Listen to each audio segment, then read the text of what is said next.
One thing that new DJs can have trouble with is finding music to start DJing with. And so in today's episode, I'm going to show you 3 different sites that I've used that I really like to buy my tracks digitally. Now this first one here is Beatport at beatport.com. It's probably the most well-known digital download store, and it's one of the most popular. Now what I really like about the site is that it makes things really easy. So for example, if I want to know what new trance releases are out, I can just go to genres and then click on trance.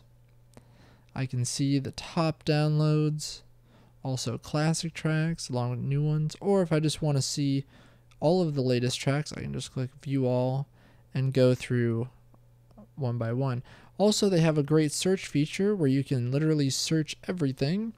So if you wanted to search for, let's say, Ferry Corsten, you could just search for Ferry and then see it already comes up.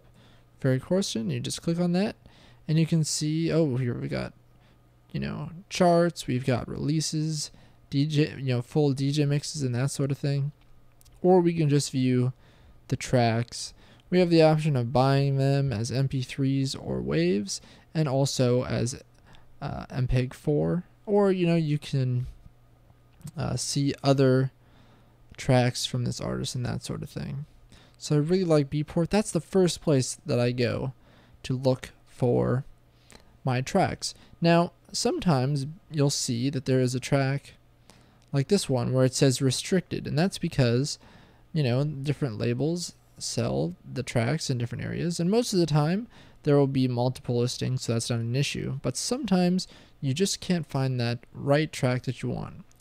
So a lot of the times I'll go to Track It Down. This is at trackitdown.net, and a lot of times they will have the track that I'm looking for.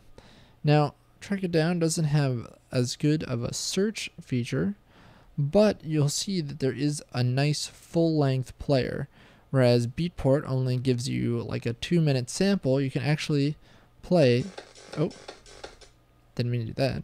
You can actually play the entire track in the Track It Down player, which is really great.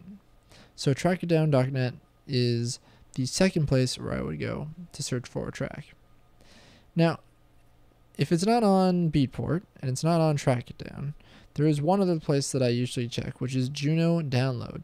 Now these are the same people that bring you Juno Records, which sell physical vinyl, and Juno Download also doesn't have as good of a search as the Beatport search results and whatnot. But what's nice about Juno Download is that it has a lot of classic tracks, and it also the prices are a bit cheaper. So let's just say we do a search for we'll go with Ferry Corsten again, right? And you'll see it also pops up with Ferry Corsten, so we'll click that. And so here you can see that we've got the different albums and whatnot, and you can see that each track here is about $189, I believe, is what the current going rate is. And they've got a nice little preview player that opens up here. It's like a nice little thing. And yeah, so Juno Download would be the second place that I would go for looking for tracks. And they have a lot of classic tracks, a lot of tracks that maybe came out 5 or more years ago that Beatport doesn't have. So I would definitely check out junodownload.com. Now, of course, there are a ton of these digital download stores, and there's a bunch of different ones like DJ Tunes, DJ Download, and of course iTunes even has a lot of the new electronic dance music tracks. But those are 3 stores that I can recommend that I find are great and have most of the tracks that I'm looking for.